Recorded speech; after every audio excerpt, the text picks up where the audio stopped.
تھا کہ بہت 1 سال کا پاسپورٹ وزٹ کا آپ 90 ڈیز کا کر دیا ہے, از اٹ ٹرو ایسا ہی ہو رہا ہے یا یہ بھی ایک ریورس ہے؟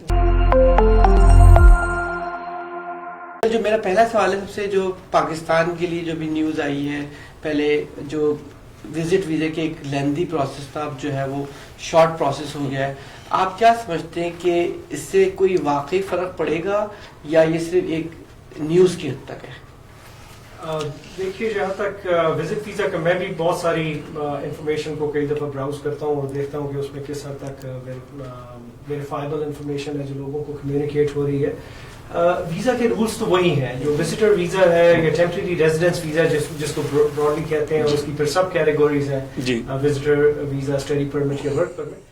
بیسکلی وہ نان امیگرنٹ ویزا ہے. اس نان امیگرنٹ ویزا میں آپ نے اپنا پرپز ثابت کرنا ہے, اور آپ نے ثابت کرنا ہے کہ آپ at the end of your authorised stay اپنے ملک میں واپس چلے جائیں, اور آپ کی روٹ اسٹرانگ ہے, وہاں پہ آپ کے کنیکشنز فائنینشیل, اکنامک, ادروائز انف فیملی ٹائز ہیں.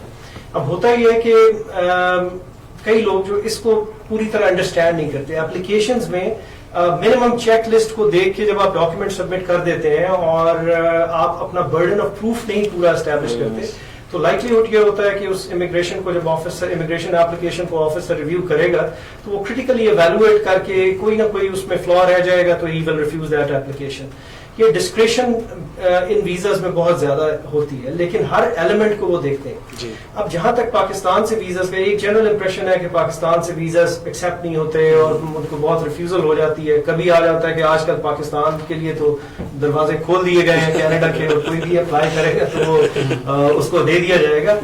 بیسکلی ہر ٹائم پہ جب آپ اس کو فالو کرتے ہیں, جو رولس ہیں یا جو ریگولیشن ایکٹس کے مطابق ایلیمنٹس ہیں آپ نے ثابت کر دیے, برڈن آف پروف آپ کے اوپر ہے کہ آپ نے اگر سارا اپنا ڈسچارج کیا اور انف ایویڈنس کے ساتھ سبمٹ کیا تو لائکلیہڈ یہ ہے کہ آپ کے حق میں ڈیسیجن آ جائے, provided you have a strong back ground. اب اگر آپ کے پاس امپلائمنٹ بھی نہیں ہے, آپ کے بینک میں پیسے نہیں ہیں, پاسٹ میں کوئی ٹریول آپ نے نہیں کیا اور کسی طرح کی ہسٹری نہیں ہے, نہ کوئی فیملی ٹائز ہے, اور یو فیل کہ پاکستان میں تو کچھ بن نہیں رہا, آپ کسی طرح سے کینیڈا میں چلا جاؤں, تو ایسے کیسز میں دقت ہو جاتی ہے. کئی دفعہ ایسا بھی دیکھا بہت اسٹرانگ کیسز ہوتے ہیں اور بہت اسٹرانگ کیسز بھی ریفیوز ہو جاتے ہیں. اس کے انڈر لائن بھی ریزن ہوتی ہے, جیسے کچھ عرصہ پہلے یہاں پہ انہوں نے آپ کہہ لیجئے کہ اے آئی یا کچھ بیچ پروسیسنگ شروع کی, اس میں سے چند رسک فیکٹرز کی بیسس پہ اپلیکیشنز کو نکال دیتے تھے اور اس کو ریفیوز کر دیتے تھے. آپ سمجھیے کہ روبوٹک ہی, اصل روبوٹ تو نہیں تھا لیکن کائنڈ آف روبوٹک کر دیا ڈیپتھ میں جائے.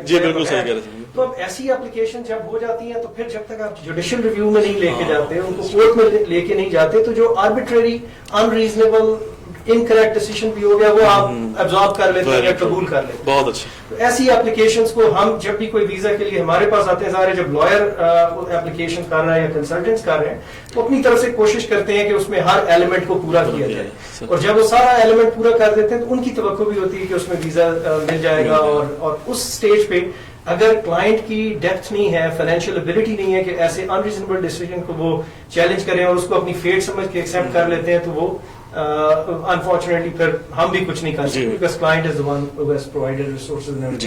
جو پاکستان کے ویزاز ایکسیپٹ ہو رہے ہیں وہ یہ جو ایک انفارمیشن کہ کووڈ-19 میں جو اپلیکیشن سبمٹ ہوئی تھی, بہت ساری اپلیکیشن, اس میں بیک لاگ تھا, سال, 1.5 سال, 2 سال تک پروسیس نہیں ہوئی. جو اپلیکیشنز 4-6 ہفتے میں پروسیس ہو جاتی تھیں وہ لٹکی رہی ہوتی. گورنمنٹ کے پاس بیک لاگ بڑھتا گیا, ٹوٹل اپلیکیشنز کا بیک لاگ کوئی 2.5 ملین سے اوپر ہو گیا تھا. اب گورنمنٹ بہت سارے آپشنز کو کنسیڈر کر رہی تھی کہ کیا کریں, یا تو ہم ساری اپلیکیشنز کو ختم کر دیں, ڈیلیٹ کر دیں. پھر اسٹیک ہولڈرز نے انہیں فیڈ بیک دی کہ یہ تو زیادتی ہو جائے گی, لوگوں نے کی ہے محنت, اپلیکیشن دی ہیں, اب سب کوئی ڈیلیٹ مار کے ختم کر دیں گے. تو پھر انہوں نے سوچا کہ کیا کسی طرح سے ان سب اپلیکیشنز کو ایکسیپٹ کر دیا جائے یا کچھ رولز میں تھوڑی سی ریلیکسیشن کر دی جائے. تو کچھ ایسی اپلیکیشنز جو اس دوران سبمٹ ہوئی تھیں, گورنمنٹ نے تھوڑا سا اس میں فلیکسیبلٹی دکھائی, 1-2 کنڈیشنز کو نرمی کر دی.